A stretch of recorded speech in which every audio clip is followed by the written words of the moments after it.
إن الحمد لله نحمده ونستعينه ونستغفره ونعوذ بالله من شرور أنفسنا ومن سيئات أعمالنا من يهده الله فلا مضل له ومن يضلل فلا هادي له أشهد أن لا إله إلا الله وحده لا شريك له وأشهد أن محمدا عبده ورسوله لا نبي بعده قال الله تعالى في كتابه الكريم يا أيها الذين آمنوا اتقوا الله حق تقاته ولا تموتن إلا وأنتم مسلمون يا أيها الناس اتقوا ربكم الذي خلقكم من نفس واحدة وخلق منها زوجها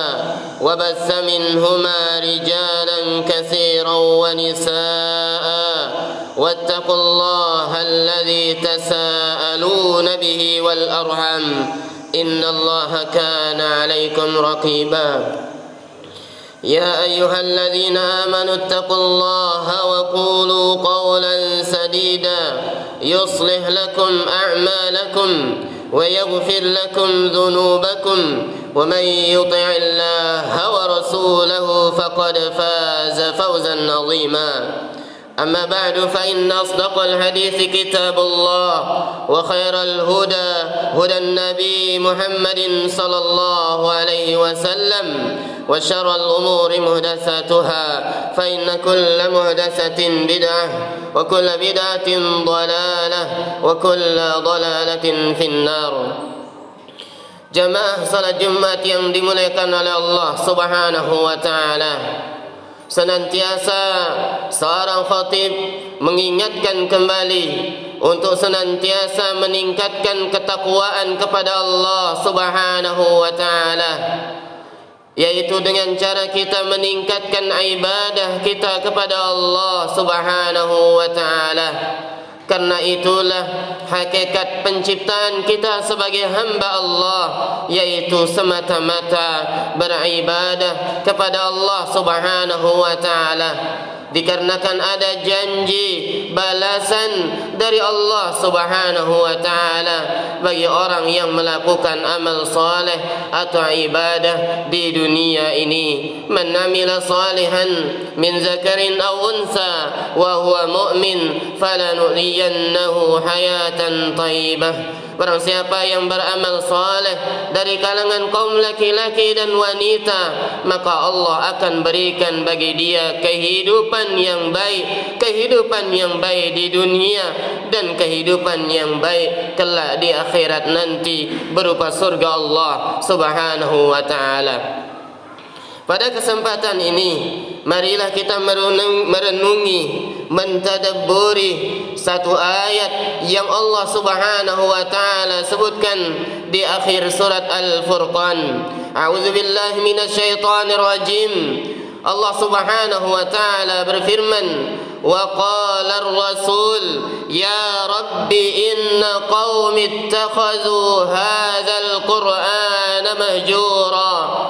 Dan Rasul Muhammad sallallahu alaihi wasallam berkata, kata Allah Subhanahu wa taala dalam Al-Qur'an, ya Rabb, Rasul sallallahu alaihi wasallam mengadu, wahai Allah, wahai Rabbi, inna qaumi, sungguhnya umatku, sungguhnya kaumku, kata Rasul sallallahu alaihi wasallam, ittakhadhu hadzal qur'ana mahjura. Mereka meninggalkan Al-Qur'anul Karim. Mereka meninggalkan Al-Qur'anul Karim. Mereka tidak mau membaca Al-Qur'anul Karim. Mereka tidak mau mendengarkan Al-Qur'anul Karim. Mereka tidak mau mempelajari Al-Qur'anul Karim. Ini adalah pengaduan Nabi kita, Nabi Muhammad sallallahu alaihi wasallam. Padahal kita telah mengetahui bahwasanya Al-Quran adalah pedoman seorang mukmin tatkala Allah Subhanahu wa taala menurunkan Al-Quran melalui perantara malaikat Jibril, maka menjadilah malaikat Jibril malaikat yang paling mulia. Tatkala Allah Subhanahu wa taala menurunkan Al-Qur'an pada bulan Ramadan, maka menjadilah bulan Ramadan bulan yang sangat mulia.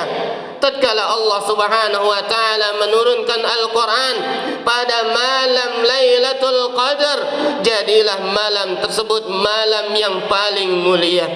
Tatkala Allah Subhanahu wa taala menurunkan Al-Qur'an kepada hati Nabi kita Muhammad sallallahu alaihi wasallam, maka menjadilah Nabi kita Muhammad nabi yang paling mulia. Nah, bagaimana kalau Al-Quran hinggap diri pada diri seorang? Bagaimana kalau Al-Quran hinggap pada dada seorang? Maka seorang itu akan menjadi orang yang paling mulia di sisi Allah Subhanahu wa taala. Akan tetapi Rasul sallallahu alaihi wasallam mengadu kepada Allah yang Allah sebutkan dalam Al-Quran, ada umatnya yang meninggalkan Al-Quran. Ada umatnya yang enggan membaca Al-Quran, bahkan mendengarkan Al-Quran dia malas, apalagi mempelajari Al-Quran. Karena Allah Subhanahu wa taala mengancam umat Nabi Muhammad, mengancam siapapun dari kaum muslimin, dari hamba Allah Subhanahu wa taala yang meninggalkan Al-Quran. Allah Subhanahu wa taala berfirman, وَمَنْ يَعْشُ عَنْ ذِكْرِ الرَّحْمَنِ لِنُقَيِّدْ لَهُ شَيْطَانًا فَهُوَ لَهُ قَرِينٌ. Dalam ayat yang lain, وَمَنْ أَعْرَضَ عَنْ ذِكْرِي فَإِنَّ لَهُ مَعِيشَةً ضَنْكًا. Barang siapa yang berpaling dari peringatanku, barang siapa yang berpaling dari Al-Quran, barang siapa yang meninggalkan Al-Quran, Al-Quran tidak pernah dia baca, Al-Quran dia jadikan hanya pajangan, Al-Quran dia jadikan hanya hiasan, Al-Quran dia jadikan bahkan ada yang menjadikannya sebagai azimat, padahal itu kesyirikan. Na'udzubillahi min zalik. Allah turunkan Al-Quran untuk dibaca, bukan untuk dipajang, bukan untuk dijadikan hiasan, apalagi dijadikan azimat. Nah, orang yang berpaling dari Al-Quran, kata Allah, فَإِنَّ لَهُ مَعِيشَةً ضَنْكًا. Allah akan berikan kehidupan yang sempit bagi dirinya. Meskipun dia bergelimang harta, meskipun dia mempunyai rumah yang bertingkat, tapi kalau sudah dia meninggalkan Al-Quran, hatinya akan terasa sempit, hatinya tidak akan pernah puas, karena terus terdodai oleh dosa meninggalkan Al-Quran. Tidak hanya itu, Allah Subhanahu wa taala akan bangkitkan nanti di hari kiamat dalam keadaan buta. Wa nahsyuruhum yaumal qiyamati a'ma, kata Allah. Allah bangkitkan orang yang meninggalkan Al-Quran dalam keadaan buta. Dia tidak pernah bisa melihat nanti di hari kiamat. Tatkala orang yang meninggalkan Al-Quran ini berkata, Ya Rabb, qala Rabbi lama hasyartani a'ma. Wahai Allah, kenapa engkau bangkitkan kami dalam keadaan buta? Kenapa engkau bangkitkan kami dalam keadaan tidak bisa melihat? Maka Allah balas dengan ungkapkan, Allah balas dengan ucapan, Lima hasyartani a'ma qala kadzalika atatka ayatuna fanasitaha wa kadzalika al-yawma tunsa. Engkau dibangkitkan buta hari ini, kata Allah Subhanahu wa taala, karena engkau meninggalkan ayat-ayat kami. Engkau lebih senang mendengarkan yang lain. Itu yang dilakukan seorang mukmin sekarang. Berat bagi dia mendengarkan Al-Quran. Bahkan ribuan nyanyian bisa dia hafal, ribuan nyanyian bisa dia dengarkan, tapi satu ayat dari Al-Quran berat untuk dia dengarkan. Mana diri kita sebagai seorang mukmin? Mana diri kita sebagai seorang muslim yang mengatakan Al-Quran adalah pedoman hidup? Al-Quran adalah pedoman hidup. Maka itu yang disebutkan oleh Allah Subhanahu wa taala. Kita harus sadar dengan perbuatan kita, kita harus kembali kepada Al-Quranul Karim, karena Al-Quran yang memberikan kehidupan baik bagi kehidupan kita di dunia dan kehidupan di akhirat. Aqulu qawli hadza wastaghfiruh, innahu huwal ghafurur rahim.